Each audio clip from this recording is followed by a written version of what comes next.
Hey parents, it's Renee. Welcome to another episode of the Empowered Parent Podcast. On this episode, we are going to continue this series on boosting teen self-esteem at home because that's the piece of their life that you actually control, right? You don't control anything when they're outside of the home, but you do control everything when they're inside. So today we are going to talk about acceptance, right? Accepting your team, but not only acceptance, letting them know that you actually accept who they are at their core. Because a lot of teens are struggling with that. Like, who am I? They don't know who they are. They're maybe 12, 13, 14, 17, 18. They're still figuring things out. So acceptance is huge. And so letting them know that, hey, you can be who you are in my world. Like, I accept you for who you are, for your likes and for your dislikes, and you don't have to be somebody else, and you don't have to be afraid. Opening up those conversations of acceptance, regardless of how they're dressing, how they're showing up, any kind of confusion they might have, that you just accept them. You accept them as who they are on the inside, regardless of everything that's going on the outside. Acceptance is really big because most teens don't accept themselves, or at least pieces of them. They have that struggle with self-belief and self-acceptance. So if we can give them the messaging that, hey, I accept you no matter what, that can really boost their self-esteem within the home, because when they're outside of the home, trust me, there is all kinds of comparison going on. So acceptance is huge. Respecting their values, even if their values differ from yours, right? So we're going to teach them, as parents, you teach your kids right from wrong. But as they grow and change and integrate their world, learn more things about themselves, what they want, what they don't want, their values may be different from yours, and that's okay. It's really good when we can actually define what our main values are. Because, for example, say one of your core values is trustworthiness, right? And then your teenager lies to you, which most teens tell a white lie at some point or another. And so you're really triggered by that because trustworthiness is a really big core value of yours. Maybe it's one of your top five. Well, maybe it isn't a top five for them, or a really strong core value for them. So they might not understand what the big deal is or why it impacted you so majorly or so heavily, right? They might not get that because their values might be different than yours. And that's okay, right? It's okay for them to have different core values than you do. But when kids kind of get that self-awareness and recognize who they are and how their values different from yours, it helps to build that respect between the two of you, because then they can be like, okay, that makes sense why that was so upsetting to mom or dad, because this is so important to them at their core. And it can open up some really powerful conversations.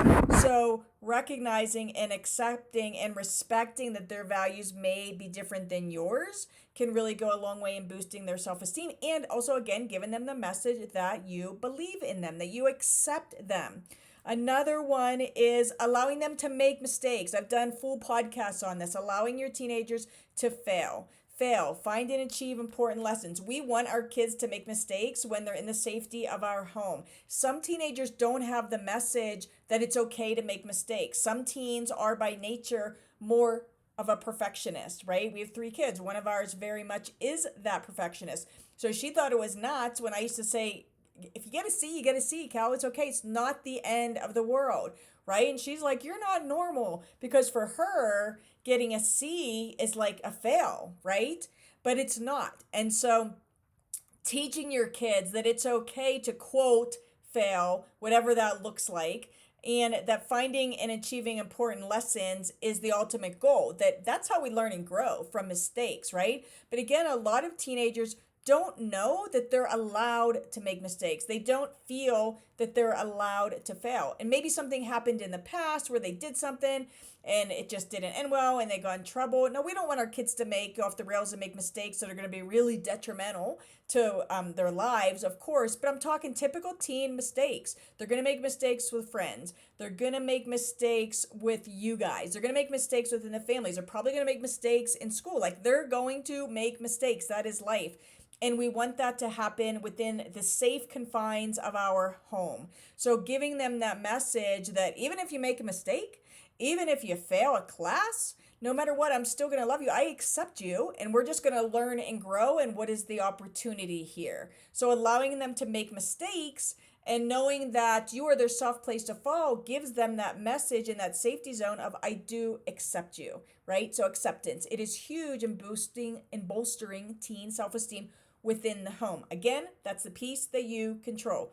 And then the next one is share. Share your experiences with them, right? Share your own failures and mistakes. Not only does that make you human in their eyes, so you're not just like mom or dad, it might make them a little bit more open if you can be vulnerable yourselves. Now, some parents, as a person and as an adult, you might struggle with that.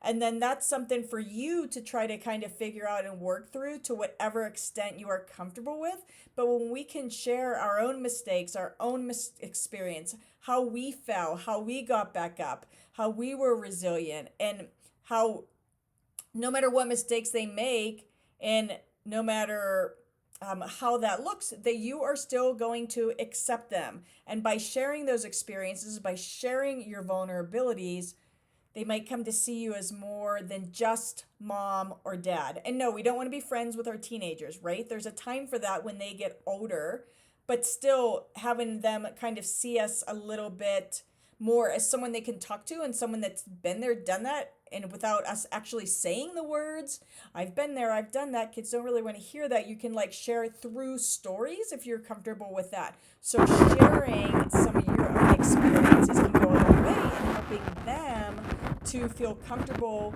making mistakes and knowing that they will still be accepted. And the last one is really just modeling, right? Modeling that you accept them no matter what.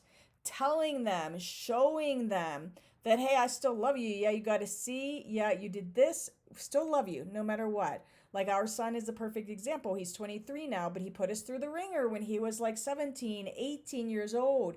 Life is still a little bit harder for him now. But, and it can be really hard to watch even now, right? But we still will, like, given the message that we'll always accept you, we'll always love you. We're not always going to like your choices, right? Don't always like the earrings that you have in your ears. Don't always like, I mean, the clothes he wears are fine now. He's 23, but you know what I'm saying. We're not always going to like their choices, but we accept them as human beings and that understand and recognize that they are on their journey. And we are here along for the ride to guide them and to do everything in our power within the home to bolster their self-esteem, to negate some of the stuff that's happening and coming in from the outside. So I hope that makes sense. Again, May, and this is 2022, May is National Teen Self-Esteem Month or National Teen Self-Esteem Awareness Month. I don't know exactly what they call it. So I'm going to do a lot of short podcasts this month. The series being how to bolster teen self-esteem in the home, because that's the piece that you control. When they're out of the house 10, 12, 8 hours a day, you aren't there. So we got to do everything in our power within the home to not inadvertently take a chip out of their self-esteem, which is easy to do as parents. No judgment allowed because we're in it emotionally. We're emotionally attached. And so we really need to be kind of aware and do things intentionally to bolster their self-esteem so that we can not chip away at it within the home on mistake. If that makes sense. I think that does. And that's it. My name is Renee. I'm a teen life coach and parent partner. I work with teenagers every day. And I find that regardless of the challenge they're going through, almost always, I'm going to say 99.9% of the time, the root challenge is low self-esteem, a sense of low self-worth, and not believing in themselves. So I'm actually super excited that this is National Teen Self-Esteem Month. My business is Teen Esteem Academy.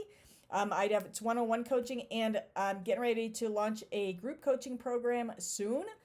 Also have a Facebook group if you're interested, and some other things in the works for 2022. So super excited, and reach out if you have any questions, curious about teen life coaching, curious about the group program, join my free Facebook group, kind of all over the place, and would love to have you in the world to support you and your teenager.